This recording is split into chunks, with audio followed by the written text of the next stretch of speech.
یہ کون سا علاقہ ہے؟ مثال نے حیرت سے پوچھا۔ او جی، آپ کو نہیں پتہ؟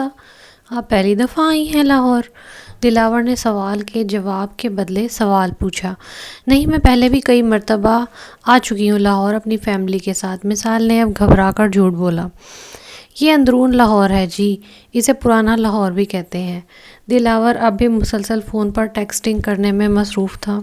وہ حیرت سے سب کچھ دیکھتی رہی اور پھر دلاور نے ڈرائیور کو ایک جانب اشارہ کرتے ہوئے کہا، بس ایتھے ہی۔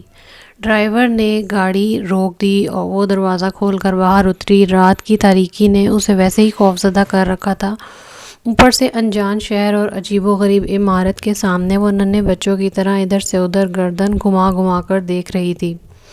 دلاور نے ٹیکسی ڈرائیور کو کرایہ دینے کے بعد اس عمارت کی طرف قدم بڑھا دیے جو انتہائی بوسیدہ نظر آ رہی تھی۔ کھڑکیوں میں بے شمار کھڑکیاں ایسی تھیں جن کے شیشے ادھ ٹوٹے ہوئے تھے، کوئی سرخ رنگ کا شیشہ، کوئی سبز تو کوئی نیلا۔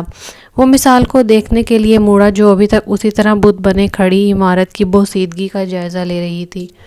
اندر چلیں مثال جی، یا ساری رات کھڑے رہنے کا ارادہ ہے آپ کا؟ دلاور نے اس کا بازو پکڑنے کی کوشش کرتے ہوئے کہا۔ وہ پھر 2 قدم پیچھے ہٹ گئی۔ چلیں۔ مثال دلاور کے پیچھے اب ان تاریک سیڑھیوں پر چڑھتی جا رہی تھی جو جا بجا ٹوٹی ہوئی تھی، مگر سیڑھیاں تھیں یا شیطان کی آنت ختم ہونے کا نام نہ لیتی تھیں۔ سیڑھیوں پر بلب کو نامی کوئی شے نہیں تھی۔ وہ اندازے سے اور دلاور کے چلنے کے انداز سے سیڑھیوں پر احتیاط سے پاؤں رکھتی تھی۔ خدا خدا کر کے یہ سفر طے ہوا۔ وہ اب ایک بڑے سے برآمدے نما ہال کمرے میں کھڑی تھی۔ کمرے کے وسط میں ایک بڑا سا تخت نما جھولا لٹک رہا تھا اور اس کی چھت پر ایک بڑا فانوس لگا ہوا تھا۔ اس کی لائٹس بھی آدھ جلی اور آدھی شاید خراب ہونے کی باعث بند تھیں۔ ہال کے چاروں اطراف میں مختلف کمرے تھے جن کے دروازے بند تھے، مگر صرف ایک کمرے کا دروازہ کھلا ہوا تھا اور وہاں سے خوشگپیوں کی آوازیں آ رہی تھیں۔ دلاور اچانک کہیں غائب ہو گیا تھا۔ وہ اسی طرح بت بنی تمام کمروں کے دروازے کھڑکیوں کو دیکھتی رہی، پھر اچانک اس کمرے سے آوازیں آنا بند ہو گئیں۔ مثال کو یہ سب کافی عجیب لگ رہا تھا اور 5 یا 10 منٹ کے وقفے کے بعد دلاور ایک ادھیڑ عمر عورت کے ساتھ ہال میں آتا نظر آیا۔ میری ماں ہیں جی، دلاور نے مثال کو ماں سے ملوایا۔ ماں جی؟ مثال نے اس عورت کو بغور دیکھا۔ سیاہ رنگت کی بھاری بھرکم موٹے موٹے نین نقش کی مالک وہ عورت، ماتھے پر 2 بل جو کہ شاید مستقل ہو چکے تھے، اور دلاور جیسی مسکراہٹ، وہ پان سے رنگے دانت، اسے گلے لگانے کے لیے آگے بڑھی تھی۔ مثال کو یوں لگا جیسے اس کا دم گھٹنے لگا ہے۔ ہائے میں صدقے، وہ کہتے ہوئے مثال سے الگ ہوئی اور اب وہ مثال کا بغور جائزہ لے رہی تھی۔ دلاور اسی اثنا میں کہیں غائب ہو چکا تھا۔ تیری عمر کیا ہے؟ وہ عورت اسے سر سے پاؤں تک گھورتے ہوئے بولی۔ 24 سال۔ مثال نے فوراً سچ بولا۔ شادی ہو گئی تیری؟ اس نے دوسرا سوال کیا۔ نہیں، ابھی تک تو نہیں ہوئی۔ چل صحیح ہے، اس نے منہ ہی منہ میں بڑبڑاتے ہوئے کہا۔ یہاں سے نیچے اتر کر سیدھے ہاتھ پر تیرا کمرہ ہے، موٹی عورت نے دائیں جانب ہاتھ کے اشارے سے اسے بتایا تھا۔ تو ابھی آرام کر، میں تیرے واسطے کچھ کھانے کو بھجواتی ہوں۔ مثال نے اس کی بات پر سر ہلاتے ہوئے دائیں جانب نیچے جانے والی سیڑھیوں کا رخ کیا۔ تھوڑی دیر کی مشقت کے بعد بالآخر اسے ایک کھلا کمرے کا دروازہ نظر آیا اور وہ اندر جھانکتے ہوئے کمرے سے اندر داخل ہو گئی۔ کمرے کی حالت کچھ اچھی نہیں تھی۔ کمرے میں ایک بوسیدہ بیڈ جس پر پرانی چادر بچھی ہوئی تھی جو کہ کناروں سے پھٹی ہوئی تھی۔ فرنیچر کے نام پر یہاں بیڈ، سنگار میز اور 2 کرسیاں رکھی گئی تھیں جو وضاحت سے انتہائی بوسیدہ نظر آ رہی تھیں۔ کمرے میں ایک بڑی کھڑکی بھی تھی جس پر پڑے پردوں کی حالت بھی خاصی اچھی نہ تھی۔ اس نے کسی بھی چیز کی خاص پرواہ نہ کی اور دڑام سے بستر پر گر گئی۔ اسے کون سا یہاں ساری عمر رہنا ہے؟ جیسے ہی کوئی اچھی اور مناسب جاب ملے گی وہ ان عجیب و غریب لوگوں کا احسان نہیں لے گی اور انہیں کچھ پیسے شکریہ کے طور پر دے کر ان کا کیا گیا یہ احسان بھی اپنے کاندھوں سے اتار پھینکے گی۔ وہ اب آنکھیں بند کر کے اپنے حسین انڈیپینڈنٹ مستقبل کے خواب دیکھنے کی کوشش کرنے لگی۔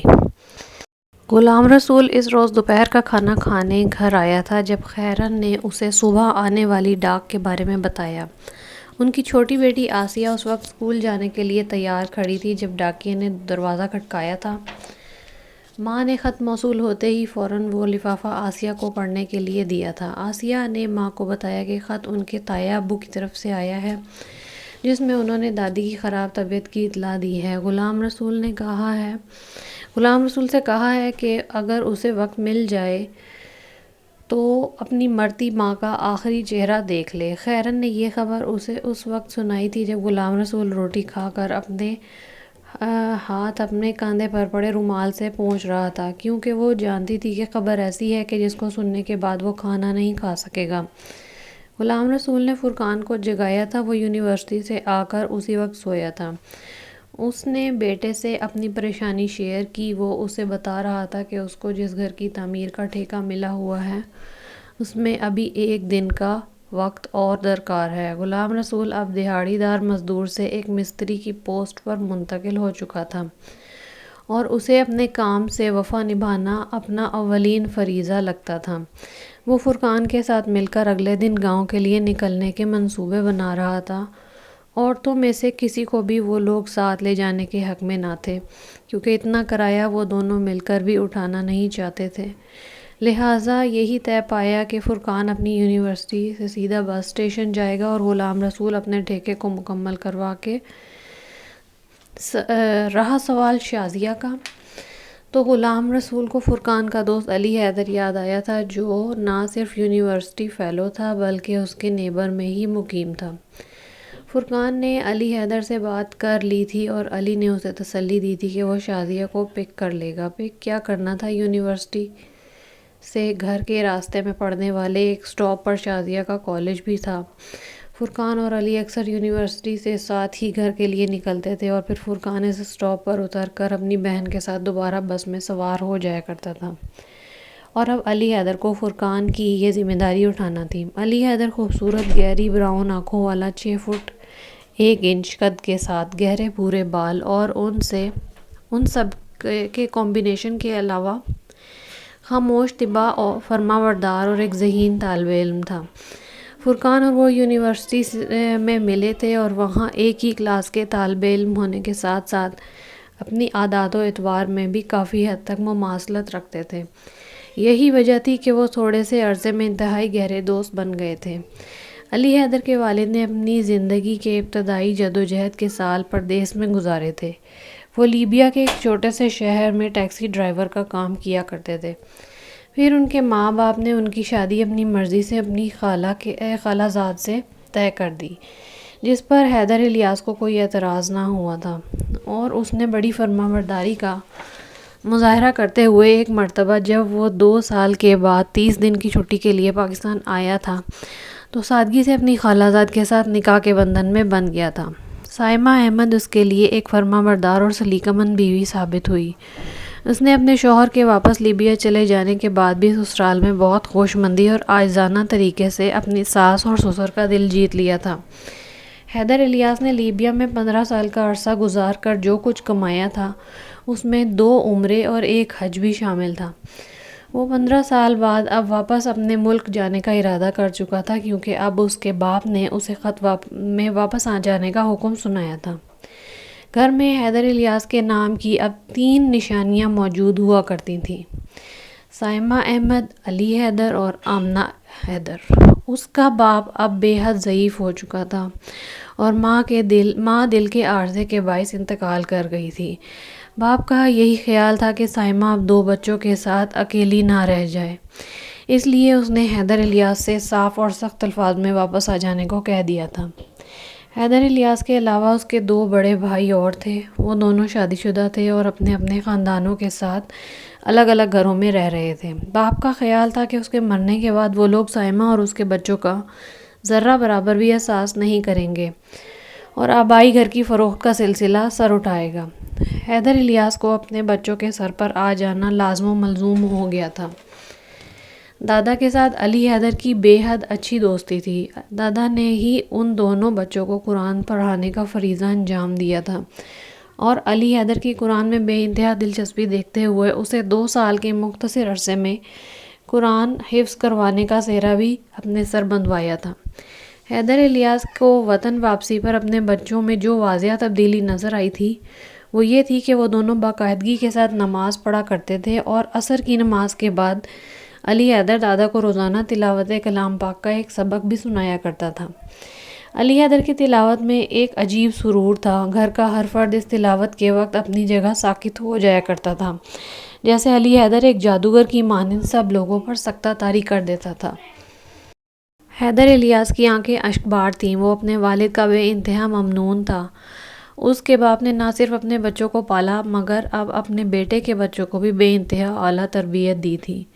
وہی ہوا جس کا اس کے باپ کو اندیشہ تھا۔ حیدر الیاس کی پاکستان واپسی کے 2 ماہ بعد ہی اس کے والد کا بھی انتقال ہو گیا۔ وہ معمول کے مطابق عشاء کی نماز علی حیدر کی انگلی پکڑ کر مسجد میں ادا کر کے آئے اور کھانا کھا کر سو گئے۔ صبح جب علی حیدر انہیں فجر کی نماز کے لیے اٹھانے ان کے کمرے میں گیا تو وہاں سے روتے روتے باہر آیا تھا۔ اس کے دادا، اس کے دوست اب ہمیشہ کے لیے سو چکے تھے۔ حیدر الیاس نے باپ کے گھر کی فروخت کے لیے آئے اپنے بڑے بھائیوں سے کوئی مہلت نہ مانگی اور وہ اس گھر سے ملنے والی اپنے حصے کی رقم لیے کراچی آ گیا۔ وہاں اس نے ایک 3 مرلہ گھر خریدا اور پرچون کی دکان، جس کا مالک اسے بیچنے کے لیے فوری راضی ہو گیا، خرید لی۔ حیدر علی نے اپنے بچوں کی ابتدائی تعلیم سرکاری اسکول سے ہی مکمل کروائی تھی۔ کالج اور یونیورسٹی میں داخلے کے لیے ماں نے بڑی سعادت مندی کے ساتھ اپنا سارا زیور حیدر الیاس کے آگے پیش کر دیا تھا، اور اب حیدر الیاس کی پرچون کی وہ چھوٹی سی دکان تھوک فروش کی دکان میں تبدیل ہو چکی تھی۔ فرقان کی طرح علی حیدر بھی پارٹ ٹائم ٹیچنگ کیا کرتا تھا۔ وہ دونوں مختلف اکیڈمیز میں لیکچرز دے کر اپنے تعلیمی اخراجات خود اٹھا رہے تھے۔ جس دن سے شرمین علی حیدر سے ملی تھی وہ اس کے عشق میں گرفتار ہو گئی تھی۔ علی حیدر اس دن کے بعد اگلے دن بھی شازیہ کو پک کرنے آیا تھا، کیونکہ فرقان دادی کی تجہیز و تکفین کے لیے تیسرے دن بھی وہیں رکا تھا۔ اور اس دن شرمین نے علی حیدر سے اپنی ساری ہمت اکٹھی کر کے پوچھ ہی لیا تھا۔ "What are you doing?" علی حیدر نے سنجیدگی سے جواب دیا۔ "BSc." "Oh, which semester?" Sharmeen نے سوال کیا۔ "Final." جواب اسی سنجیدگی سے آیا تھا۔ "That's great." شرمین بولی۔ "اس کے علاوہ آپ کی کوئی اور ہابیز بھی تو ہوں گی." شرمین نے بات بڑھائی۔ "بس نکلنے والی ہے، چلیں." علی حیدر نے دوسری دفعہ شرمین کی بات کا کوئی جواب دینے کی بجائے شازیہ کے چہرے کو دیکھا، جو بڑے سکون سے ان دونوں کے درمیان کھڑی باتیں سن رہی تھی۔ "جی بھائی چلیں." شازیہ بولی اور تیز تیز قدم اٹھاتی علی حیدر کے پیچھے ہو لی۔